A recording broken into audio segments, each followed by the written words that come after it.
25 March গণহত্যা দিবস স্মরণে 1 মিনিট অন্ধকার থাকবে সারা দেশ। এদিন রাত 10:30 থেকে 10:31 ব্ল্যাক আউট পালন করা হবে। তবে গুরুত্বপূর্ণ এবং জরুরি স্থাপনা সমূহতে এই কর্মসূচি আওতামুক্ত থাকবে। সম্প্রতি মুক্তিযুদ্ধ বিষয়ক মন্ত্রণালয়ের এক বিজ্ঞপ্তিতে এ তথ্য জানানো হয়। বিজ্ঞপ্তিতে জানানো হয় 1971 সালে 25 মার্চের রাতটি ছিল ভয়াবহতম একটি রাত। মানব ইতিহাসের জঘন্যতম গণহত্যায় সেই কালরাতের বর্বর পাকিস্তানি বাহিনী মেতেছিল উল্লাসে। ঢাকা শহর হয়েছিল ধ্বংসস্তূপ। এতে বছর পেরিয়ে গেলেও এমন আতঙ্কের রাত আর আসেনি 25 মার্চে।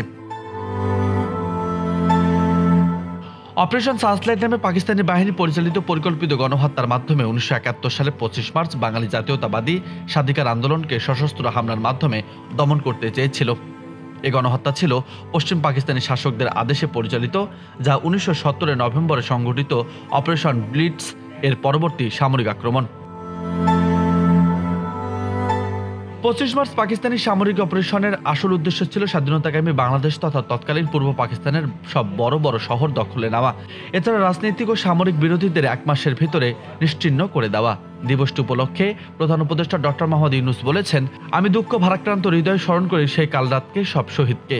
নারকীয় এই হত্যাযজ্ঞে জাতি আজও শোকাহত।